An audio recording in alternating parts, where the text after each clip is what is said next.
दोस्तों नमस्ते। आज हम बात करने वाले हैं टाक्सा फ्लाइट 390 के हादसे की इन्वेस्टिगेशन की, यानी जांच की पूरी कहानी। यह हादसा 30 मई 2008 को हुआ था और इसकी जांच ने बहुत सारे सच सामने लाए। हम आसान हिंदी में स्टेप बाय स्टेप समझेंगे कि जांच टीम ने क्या पाया, क्या गलतियां हुई और क्या सबक मिला। तैयार हो जाओ, क्योंकि ये सिर्फ पायलट की गलती नहीं थी, कई फैक्टर साथ आए थे। सबसे पहले जान लो, जांच किसने की।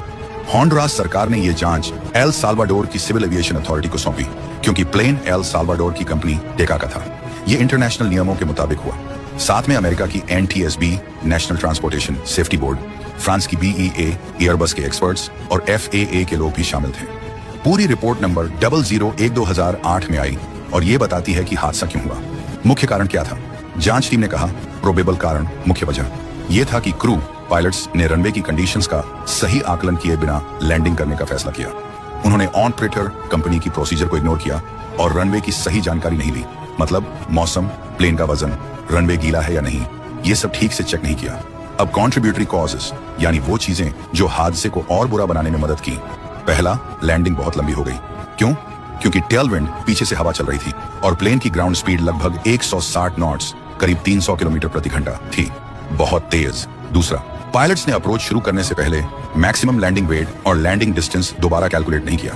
प्लेन मियामी तक जाना था, इसलिए फ्यूल भरा हुआ था, प्लेन काफी भारी था।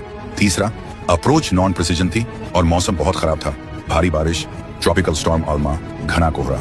इससे कॉकपिट में वर्कलोड बहुत बढ़ गया, पायलट्स फ्रस्ट्रेटेड हो गए थे। चौथा, कंपनी का रूल था टेलविंड 5 नॉट्स से ज्यादा नहीं होना चाहिए, लेकिन वहां 10 से 12 नॉट्स थी, फिर भी उन्होंने गो अराउंड नहीं किया। अल्टरनेट एयरपोर्ट सैन पेड्रो सुला उपलब्ध था, लेकिन इग्नोर कर दिया। पांचवा, रनवे 02 के अंत में कोई सेफ्टी एरिया या रनवे एंड सेफ्टी एरिया नहीं था। रनवे छोटा था, लगभग 2 किलोमीटर, पुराना था और ग्रूविंग नहीं थी, मतलब गीले में ब्रेकिंग बहुत कमजोर हो जाती है। एक्वाप्लेनिंग हुई, ब्रेक्स फेल हो गए।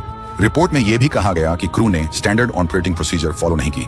पहली अप्रोच में गो अराउंड किया था, लेकिन दूसरी बार में रिस्क ले लिया। कैप्टन के पास इस एयरपोर्ट पर बहुत अनुभव था, 52 से ज्यादा लैंडिंग्स, लेकिन फिर भी फैसले में चूक हो गई। क्या सिर्फ पायलट की गलती थी? रिपोर्ट मुख्य रूप से पायलट एरर कहती है, लेकिन कई फैक्टर साथ थे। खराब मौसम, भारी प्लेन, टेलविंड, गीला रनवे, छोटा और खतरनाक एयरपोर्ट। कुछ लोग, जैसे कैप्टन की बहन ने बाद में, कहते हैं कि एयरलाइन पर प्रेशर था जल्दी लैंड करने का या एयरपोर्ट की डिजाइन में कमी थी, लेकिन ऑफिशियल रिपोर्ट पायलट्स के फैसले पर फोकस करती है। इस जांच से क्या सीख मिली? हमेशा लैंडिंग से पहले weight, wind, runway condition check करो। टेलविंड में लैंडिंग से बचो, खासकर गीले रनवे पर। गो अराउंड करना डर की बात नहीं, सेफ्टी फर्स्ट। छोटे खतरनाक एयरपोर्ट्स पर एक्स्ट्रा केयरफुल रहो। इस हादसे के बाद टनकॉन्टीन एयरपोर्ट पर बड़े प्लेन्स के लिए रूल सख्त हुए, रनवे अपग्रेड किया गया और बाद में नया एयरपोर्ट बना। दोस्तों, ये थी टाका फ्लाइट 390 की जांच की पूरी कहानी। जांच बताती है कि एविएशन में एक छोटी गलती भी कितनी बड़ी त्रासदी बन सकती है। क्या लगता है आपको, रिपोर्ट सही है या और कुछ फैक्टर थे? कमेंट में बताओ। वीडियो अच्छा लगा तो लाइक, शेयर, फॉलो करो और बेल आइकन दबाओ। अगली इन्वेस्टिगेशन स्टोरी जल्द आएगी। Take care, fly safe.